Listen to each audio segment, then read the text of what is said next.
자, 지난 3월 시장은 공략이 쉽거나 잘 풀리는 종목들이 참 많았지만 따지고 보면 전부 러시아 전쟁 관련 종목들이었습니다.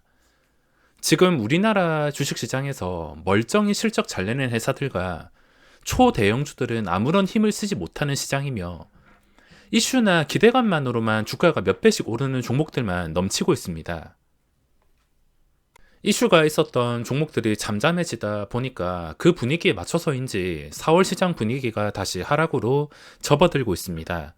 썸네일처럼 폭락장의 조건과 지금 무서운 것이 무엇인지에 대해서 체크해 볼 텐데, 먼저 말씀드리자면 앞으로 증시가 어떻게 될 줄은 당연히 절대 못 맞춥니다. 저는 증시를 맞추려고 하는 것이 아니며 미래는 절대 알 수가 없습니다. 그저 대비라는 것을 할 뿐인데, 자, 이 대비라는 것이 얼마나 중요한지에 대해서 간단하게 설명을 드려 보겠습니다. 자, 두 사람이 있는데 돈을 지킬 수 있는 사람, 그리고 돈을 지킬 수 없는 사람. 똑같이 누적 수익이 1억을 달성했다고 가정해 보겠습니다. 우리나라 시장뿐만 아니라 이 주식 시장은 주기적으로 폭락장이 나올 수밖에 없습니다. 물론 결과로만 봤을 때 이 폭락장도 버티고 지금까지 버텼더라면 어쨌든 수익이긴 했지만 그건 결과론에 불과할 뿐이며, 지금은 결과만 봐가지고 코스피가 3천 올라서 편하게 보이는 거지 이때 맨정신으로 버틸 수 있는 사람은 몇 없었을 겁니다. 그래서 어떤 식으로 대비를 하냐가 중요한데, 똑같이 1억 수익이 났다면 돈을 지킬 수 있는 사람은 최소한 폭락장은 피할 수가 있습니다. 전부 다 지켜내진 못하겠지만 진짜 치명적일 정도로 손실을 본다던가 그러진 않습니다. 1억에서 잘하면은 그대로 1억에서 다음 단계로 폭락장에서 1억을 그대로 지키던가, 아니면 깎인다 하더라도 한 7, 8천 정도 남기고 유지를 한다던가, 이 정도는 유지를 할 수 있지만 이제 돈을 지킬 수 없는 사람은 폭락장에서 그 전에 벌었던 수익이 아무렇지 않게 날아가는 것을 경험할 수 있을 것입니다. 1억이 5천만 원 되는 거 순식간이고, 그리고 이 5천만 원이 또 2천만 원. 이 수익이 깎이는 것은 정말 쉬운 일입니다. 폭락장을 둘 다 만났을 때 첫 번째 사람은 7, 8천만 원 정도 수익이 남아있고, 두 번째 사람은 2천만 원 정도 남아있다면 나중에 다시 저번 달처럼 기회의 시장이 왔을 때 여기서 수익을 누적시킨다면 다시 상승이 왔을 때 돈을 지킬 수 없는 사람은 여기서 수익을 본다는 보장도 없습니다. 근데 수익을 본다 치더라도 2천에서 5천, 결국에는 처음에 있었던 수익금보다 낮은 수익금을 유지하거나 오히려 최악인 경우에는 마이너스까지 갈 수가 있다는 겁니다. 근데 돈을 지킬 수 있는 사람은 이제 다시 기회가 찾아오면, 결국에 지키고 있으면 돈 벌 기회가 찾아왔을 때 수익은 다시 본전을 이 최고점을 찾아가지고 천천히라도 누적이 될 수 있다는 겁니다. 이게 몇 년씩 끌고 가는 장기 투자는 아니지만, 장기 투자가 아닌 매매를 했을 때 이런 식으로 시간이 누적되면 누적될수록 첫 번째 사람이 유리할 수밖에 없다는 겁니다. 그래서 무슨 징조가 보인다 싶으면 일단 대비라는 것을 할 필요가 있습니다. 지금 시장이 무서운 것은 실적주, 가치주, 대형주들이 모조리 죽었다는 것입니다. 이 말은 즉 저번 달 3월처럼 특수한 테마들이 아니고서는 당분간은 이 가치주, 대형주들의 움직임이 힘들 수밖에 없다는 것이며, 더 무서운 것은 빨리 매맞고서 다시 변하면 되는데 그렇지 않고 서서히 피말려 죽이는 시장이라는 겁니다.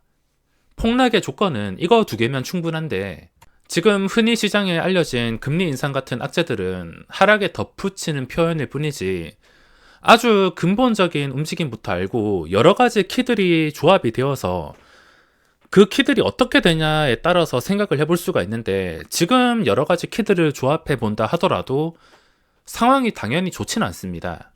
제가 3월 시장에서 좋다고 하는 것들은 추세 매매나 거래대금 매매를 했을 때만 좋은 것이지, 많은 분들이 투자하고 있는 이런 대형주들을 보면은 당연히 좋진 않습니다.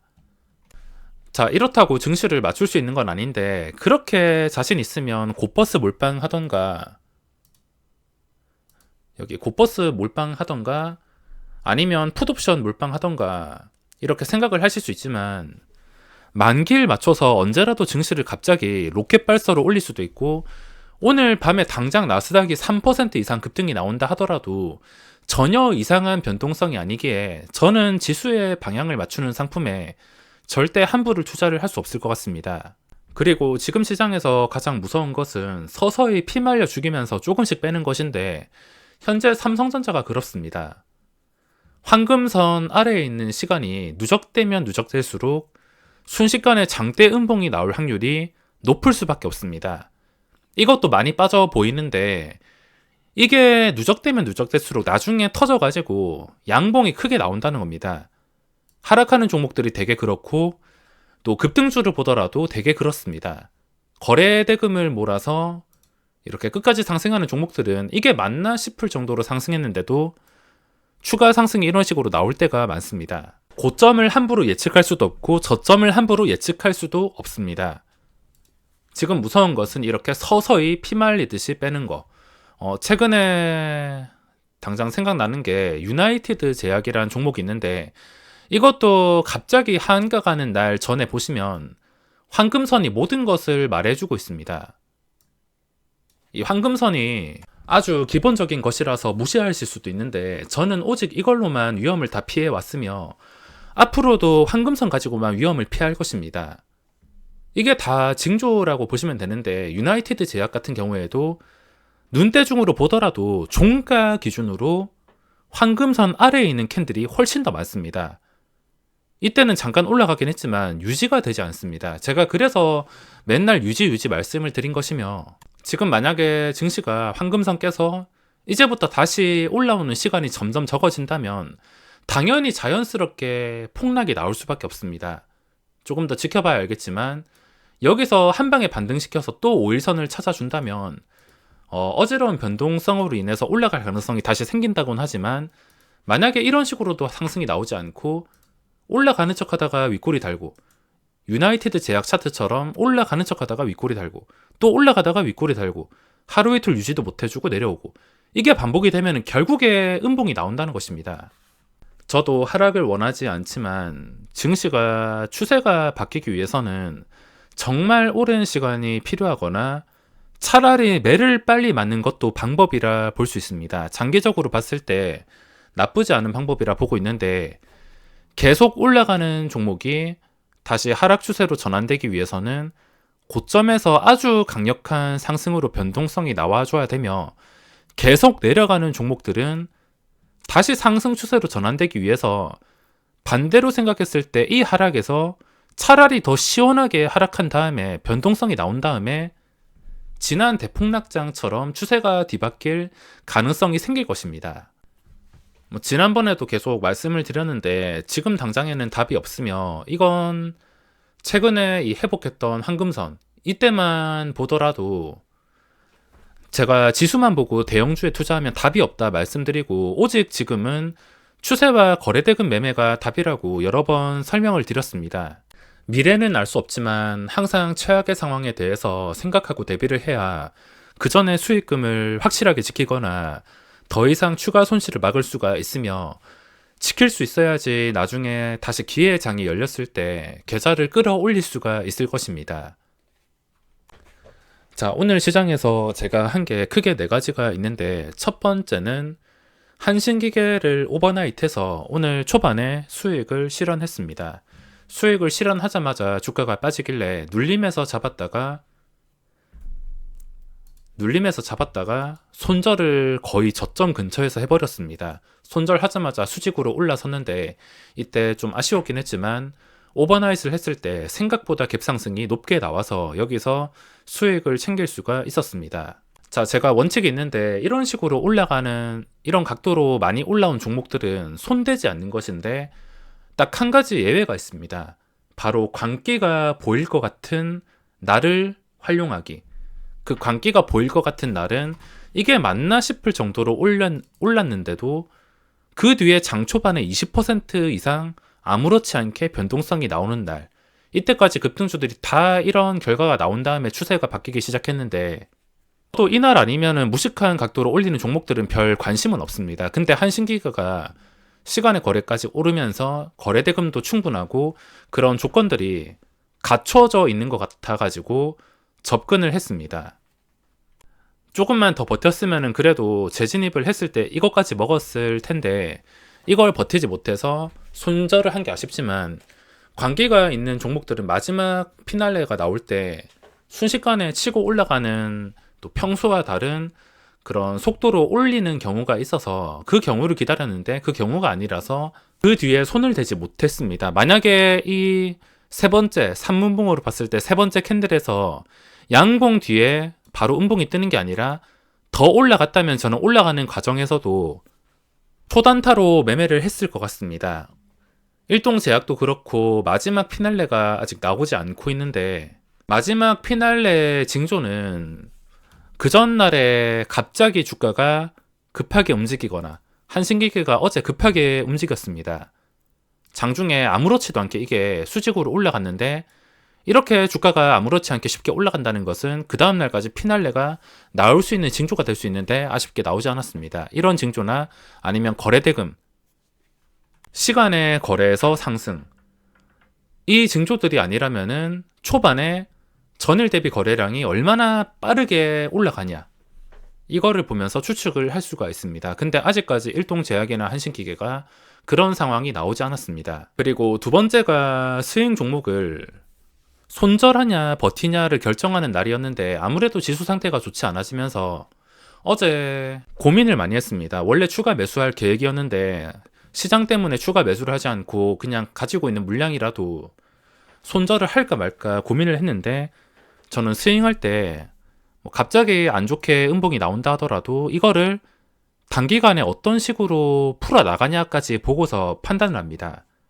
단기간이란 갑작스럽게 안 좋은 이런 음봉이 다 나오고 나서도 한 최소 하루에서 3일까지 보면서 이게 회복될 기미가 보인다면 그대로 버틸 수가 있습니다. 결정하는 날이었는데 오늘 의외로 주가 상태가 좋아서 추가 매수도 하지 않고 그냥 가지고 있는 것만 가지고 갈 생각입니다. 세 번째는 에코프로 BM 단타.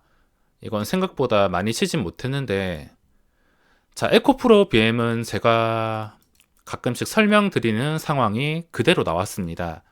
어떤 상황이냐면 지금 당장 생각나는 게 넥슨 GT인데, 넥슨 GT만 보더라도 알 수 있습니다. 어떤 이슈가 갑자기 터졌는데 그 이슈가 터진 날, 뉴스든 뭐든 간에 누구나 알고 있는 정보로 거래량이 갑자기 증가하면서 음봉이 나온 날을 주시해야 됩니다. 여기서 아주 간단하게 생각하면 이게 진짜 좋은 종목이라면, 올라갈 종목이라면 결국에 그 전에 나왔던 음봉을 회복해 줄 것이다. 근데 안 좋은 종목이라면 어차피 제자리다. 둘 중에 한 개이기 때문에 상승일 때만 그에 맞게 대응을 해주면 됩니다. 어제 에코프로 BM이 유무상 증자로 인해서 이슈가 있었는데 잠깐 올라갔다가 음봉이 나왔습니다. 이 상태에서 알 수 있는 것은 방금 전에 말씀드린 것과 똑같이 이게 다시 어제의 상단인 45만원을 회복하면 추가적인 변동이 나올 수 있다. 근데 여기서 올라가지 못하면 결국에 제자리일 뿐이다. 이런 식으로 생각하고 대응하는 것입니다.